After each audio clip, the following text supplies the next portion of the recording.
Could the Phoenix Suns land the number 3 overall pick in this year's draft, plus Paul George if they trade Kevin Durant to the Philadelphia 76ers? It's Eric and Steven here for PHNX Suns, a trending edition. While you're here, hit that like button, hit that subscribe button. If you're listening on audio, 5-star reviews go a long, long way. Steven, of course, as you know, Kevin Durant might get traded this summer. That's a bit of news to me. Shocking. I was not aware. Never heard it. So we've been doing lots of Trade Machine Tuesdays, putting together hypothetical trades, and we have dove into the Paul George of it all. And of course, this recent reporting from Jeremy Woo says that the Sixers could be targeting Kevin Durant this offseason, with the number 3 pick in Paul George being on the table. What's your initial reaction to a Kevin Durant trade package centered around Paul George and the number 3 pick in this year's draft? My first question, for full transparency, is: do the Sixers value KD more, or do they value Lauri Markkanen more, who is the other all-star caliber player that was kind of tabbed to the number 3 in Paul George trade template that Wu spoke to? And to answer that, I would imagine they value Kevin Durant more, but would Lowry be more easily attainable? Would Lowry be more on the timeline with that part too? Jared McCain and Tyrese Maxey, because now they're walking this tightrope, which is why they might be willing to part with the number 3 overall pick of building around Joel Embiid, who is around his 30s and is in his prime. So do they want another older player to maybe go more alongside this championship aspirations with Joel Embiid?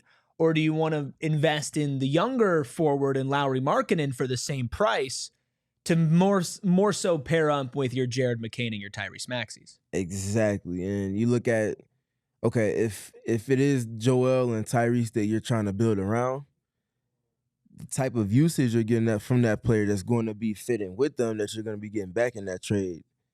Obviously, Kevin Durant can be the best catch and shoot player in the league, but is that going to be what best suits him for your team? And you imagine the fit for him next to a Joel and a Tyrese Maxey in comparison to a Lauri Markkanen. And I feel like them having an elite shooter at that specific position will help them in ways that Kevin Durant would obviously be able to play to, but it's just going to be a little different. And to that point, that's why I posed the question that I did to start it, because I feel like Lowry makes more sense for the Sixers context than Kevin Durant does.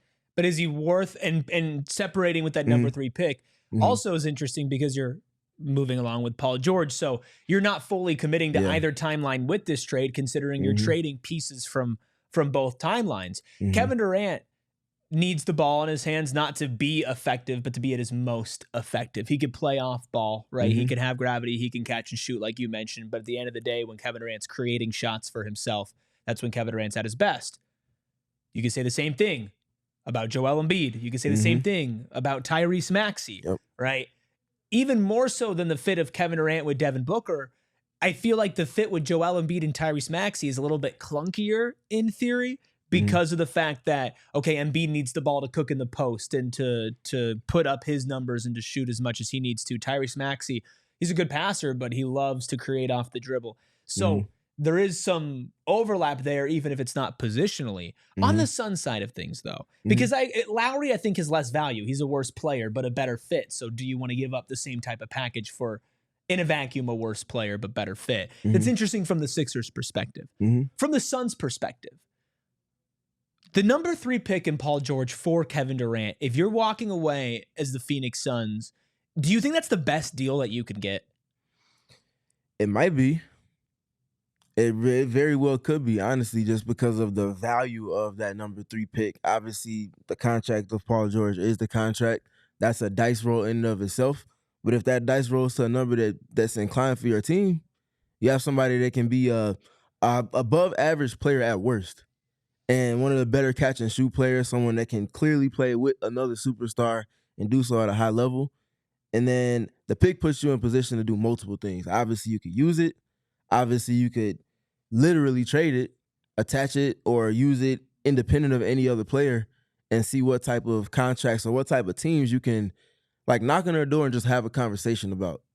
Any team that's on the skirts or they're in limbo, about what direction they're headed and how they want to go about heading whatever direction that is, maybe you might be able to do something with that. Maybe you can hit up Orlando, see what you could do with them. Maybe you can hit up Memphis, see if you could do something with them. There's some options on the table that you just don't have when you don't have that number 3 pick. It is tough because I look at that number 3 pick and it's extremely valuable. I also look at who's projected to go 3 in this draft, and I'm not in love with Ace Bailey, to be completely honest. But the question is, though, you're looking at it from the Suns' perspective, right? Yeah, but if you want to flip it to another team who is interested in Ace Bailey. And that's the thing. Yeah. Your perspective, your being the Suns, is going to be different on that number 3 than another team might be. So that's why I think a conversation can be had. I think, for sure. If you have the number 3 pick, there's going to be somebody who wants it. For sure. There's definitely value there. The Paul George fit, I love if it was Paul George a couple of years ago, or if you could promise me that this is a healthy Paul George and a Paul George that can get along with Devin Booker, which is, I feel like, a whole different category to talk about this of, does Devin Booker want to be playing with Paul George when they very publicly had some back and forth and some beef? But even beyond the personal side of things, on the court, Paul George, in theory, fits well next to Devin Booker, sliding into that 3-4 spot, catch and shoot guy and perimeter defender, right? He's getting near the later part of his career. His contract is massive, and he's only played 1 year on it so far. And his production is not matched even close to what that contract is worth. Correct. And some people would argue it was just a season from hell for Paul George and the Sixers, and that he'll bump his value up. You're still taking an inherent risk on that, right? So that's the Paul George side of it, where if you don't have Bradley Beal off your team, you're not getting under the second apron because you just traded for somebody who makes basically the same amount of money as KD on now a longer contract, who is not young. So you're taking a gamble on their future. That gives me some pause, right? Okay, but it comes with the number 3 overall pick. Now, if you can move that number 3 pick like we mentioned, then that's another conversation that you could have. But I am a lot more comfortable. Not that I think the players are better, but in the 7 to 12 range of this first round, I'm more comfortable kind of taking a shot on somebody. I like Malawak out of Duke. With 3, the talent up top after 1 and even 2, it's not that it falls off. It just is a little bit more of a shot in the dark. And if you make this trade, Steven, and you don't nail the number 3 overall pick, which you would have to do, you're putting yourself in a really tough spot. Yeah, that's the you have to roll the dice on something like this, though, if it's on the table. And it's because of, again, whether you're literally using the pick on a player that you might see value in, which is one of Gregory's strengths that has been lauded as maybe his most loud strength in terms of skill, his vision for a player and skill development. Whether it's that part or another trade that you're making, it just gives you options. And when you're in the situation they're in, and I'm thinking about things with Beal removed from it, whether it's via trade, whether it's the waving stretch, I just don't see him being on the roster next season. You duck that second tax apron, and you put yourself in position to kind of reset your books a little bit, but also add talent. And I think that more than anything, they're looking to be able to do that in multiple capacities. And you don't give yourself a better chance to do that multiple ways than having that number 3 pick in your possession. I don't think there's any perfect trade package for Kevin Durant. They all come with some inherent risk. This one might be the riskiest, to be honest with you, but is the risk worth the reward? Let us know down in the comments below. Would you trade Kevin Durant for Paul George, the number 3 overall pick from the Philadelphia 76ers, or is there another trade package that you like? Drop a like as well. PHNX Suns is live 5 days a week at 3 o'clock Arizona time on this very channel, so hit that subscribe button, turn notifications on for all the trendings and supplemental content and full live shows that you can get about your Phoenix Suns and all the other State 48 sports. Of course, you can follow us on social at PHNX_Suns. You can follow Steven at StevenPG3. That's Steven with a PH. You can follow me at ERIKRUBY. If you're listening on audio, 5-star reviews go a long way. We'll be back with more news, more trade talk, and everything this Phoenix Suns offseason will bring us next time we see ya.